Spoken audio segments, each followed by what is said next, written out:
superheroes have lived as many lives on screen as Daredevil. From a dark alley in Hell's Kitchen to a comedy cameo in Los Angeles, the Devil of Hell's Kitchen has seen it all. And now, he's been reborn in the MCU. Once a scrappy, under-the-radar hero in Marvel's Netflix lineup, Matt Murdock has returned under the bright spotlight of Disney+. With Daredevil Born Again now airing, fans are watching closely, not just to see the return of Charlie Cox, but to see whether Marvel Studios can do justice to one of its most beloved characters. Today we're diving deep into the evolution of Daredevil, his rise on Netflix, his integration into the Marvel Cinematic Universe, and the new path he's walking in Born Again. It's a success story, but one that brings with it important questions about legacy, fan service, and what the MCU might be leaving behind. When Daredevil premiered in 2015, it set a new standard for superhero television.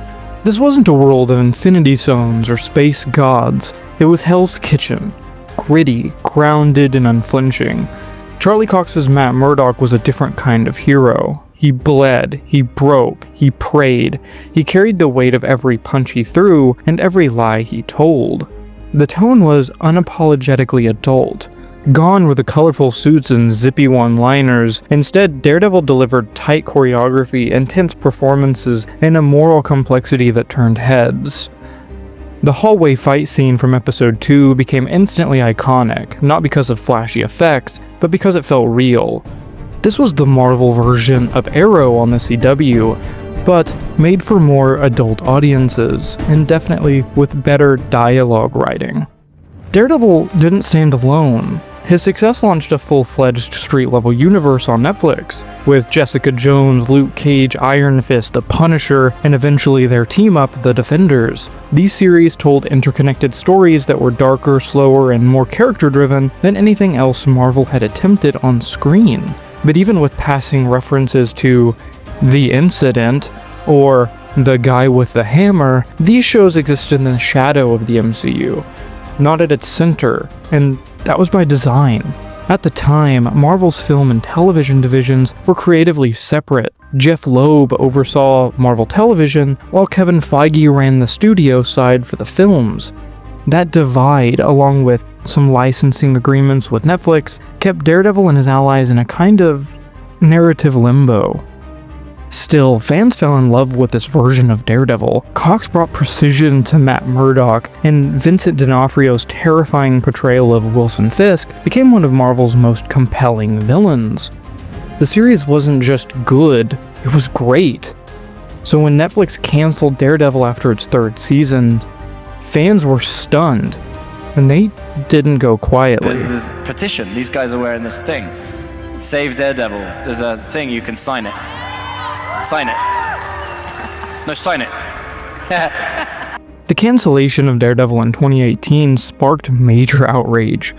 The show had ended on a high note, with strong critical acclaim and a fan base more devoted than ever. Almost immediately, the hashtag Save Daredevil campaign was born. But this wasn't just a trending hashtag. Fans launched petitions, hosted online panels, created merchandise, and even bought billboard space in Times Square to try to show their support for the show. The movement was highly organized, incredibly passionate, and impossible to ignore. Unfortunately, due to licensing agreements, Marvel Studios couldn't legally use Daredevil or any of the Netflix characters for at least 2 years after the cancellation. So despite all the support, Matt Murdock was stuck in limbo. But behind the scenes, things were changing. By 2021, the moratorium had lifted. Marvel Studios had launched Disney+, consolidated its control over television, and Kevin Feige finally had access to the character. And then, quietly, Matt Murdock returned. What is happening? That's great. Thank you. Well, I have some good news, Peter. I don't believe any of the charges against you are gonna stick. Wait, seriously?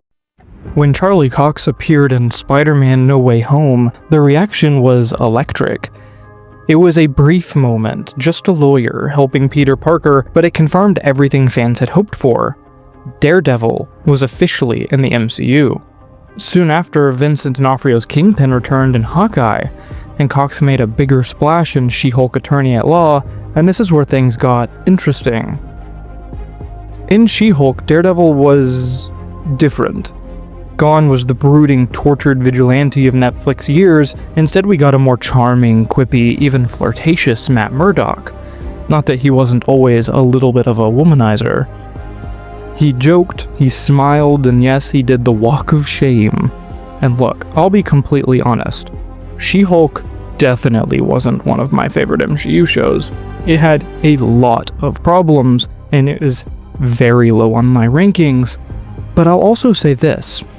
You have to praise the show where it did good, and the chemistry between Jin and Matt was easily the best part of the series. Their dynamic was fun, engaging, and refreshing, so it's frustrating that in Daredevil Born Again, they dropped that romantic thread, not even acknowledging it. How do you know that? I can hear their heartbeats. I can hear yours too. Your heart's beating pretty fast. What? No, it's not. I'm healthy. The MCU had a chance to explore something new and a bigger connection to the whole MCU as a whole, and even give She-Hulk maybe a little bit of redemption on a show with better and more devoted writers, and they just completely let it go. And it's also important to understand the concept of this lighter portrayal in She-Hulk. It was intentional by those writers. They wanted to make sure that he fit the show's comedic tone, and Cox himself explains that adapting Daredevil's vibe to different stories doesn't betray the character. It reflects the variety of tones found by the different writers that would write Daredevil in the comics. And now, with Daredevil Born Again, we're seeing the character return to a more darker and familiar place. Thank you for finding the time. I will admit, it's not entirely unpleasant seeing you again. Announced in 2022 as an 18-episode epic, Daredevil Born Again was billed as a major new chapter, not just for the character, but for Marvel's approach to storytelling on Disney+. But the road wasn't smooth. Midway through production, Marvel reportedly scrapped the original version of the show due to creative differences. The early scripts led heavy into just legal procedural territory, with Daredevil rarely showing up at all, and it wasn't connected to the original Netflix series. This was a new MCU version of Daredevil that completely ignored all the storylines from the Netflix show. That didn't sit well with executives, and definitely didn't sit well with test audiences for the hashtag Save Daredevil movement. So Marvel did something very rare. They paused, restructured, and completely retooled the series from the ground up. With a new creative team and a revised vision, Born Again pivoted back towards what fans loved. Emotional stakes, mystery, gritty action, amazing courtroom scenes, incredible dialogue, and a good mixture between setup and action. And so far, it's working. The first few episodes have been met with strong reviews. Fans and critics alike are praising the tone, the performances, and the return of a street-level storytelling that has been lacking in the multiverse saga. Some are even calling it Marvel's best Disney Plus series to date, but it hasn't been without controversy. Some fans were completely blindsided by bold creative choices early in the season. I will not say any spoilers, but there was a particular character death and a few plot developments that felt rushed and uncharacteristic. The pacing has also sparked some debate, with some feeling that the show moves too quickly through major emotional beats, and then some saying that the show has moved too slow for them, too much setup before getting to the actual combat. Still, for fans and critics alike, the census is largely positive. Born Again feels like a true continuation of that Netflix series, and that blend of honoring the past while reimagining the future has become Marvel's new formula, which brings us to a bigger question. The continuation of the story from the Netflix Daredevil and bringing him into the MCU isn't happening in a vacuum. God, this is so cool. I always wanted brothers. In the last few years, Marvel has leaned very hard into legacy character revivals. Tobey Maguire and Andrew Garfield's Spider-Man, Patrick Stewart's Professor X, Hugh Jackman's Wolverine, Ryan Reynolds' Deadpool, Charlie Cox's Daredevil, Wesley Snipes' Blade. Each of these returns were met with cheers, and for good reason. They're icons. Seeing them again feels like returning with old friends, but there's a downside. The more Marvel leans on these legacy characters and hears the praise, the more it risks sidelining all the new heroes it worked so hard to introduce since Endgame. Where's our follow-up to Shang-Chi? Where's Moon Knight? Where's America Chavez? Where are the Eternals? These characters showed huge potential. However you feel about their movies and shows, each one of them were set up very well and had potential to do amazing things going forward. But they've been largely MIA while Marvel puts its energy into multiverse nostalgia. There's also the risk of alienating new viewers. If the MCU becomes just a constant parade of callbacks and cameos, how accessible is it to someone who didn't grow up with the Toby trilogy or binge the Netflix shows? At what point does the franchise stop being a universe and just starts becoming a museum? And let's not ignore the practical side. Legacy actors command big salaries most of the time, and high-profile returns mean high expectations. Budget-wise and story-wise, this trend isn't very sustainable. Daredevil's comeback is thrilling, and I'm so happy for it, but it also reflects a larger tension within Marvel right now. How to honor the past without sacrificing the future.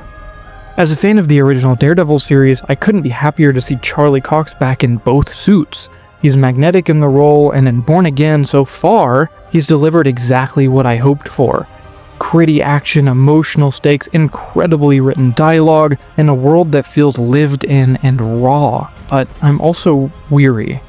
Like I've said, I miss the sparks that they had between Matt and Jen from She-Hulk, and wish that they wouldn't just abandon that storyline. I wish Born Again had built on the relationship more.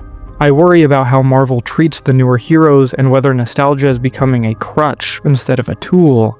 Still, with any complaints that I have, and any that you should have, we should root for the series. I do want it to succeed, not just as a Daredevil story, but as proof that Marvel can tell these smaller, character-driven tales again. And if Netflix taught us anything, it's that superheroes don't have to save the entire world, the universe, or the multiverse. Sometimes, it's enough to save one street, one life. Daredevil's journey from Netflix to Disney Plus is more than a comeback. It's a case study in how Marvel is adapting, evolving, and sometimes stumbling in its quest to keep fans engaged. The man without fear has returned, and in doing so, he brought with him questions that Marvel can't ignore. How do you balance nostalgia with innovation? How do you honor what came before without being trapped by it? I don't know where Born Again will end, but I know I will be watching, and I hope you are too. What do you think? Are you enjoying Born Again? Do you want more of these legacy revivals, or are you ready for Marvel to focus on its new heroes? I'm in a mixed boat.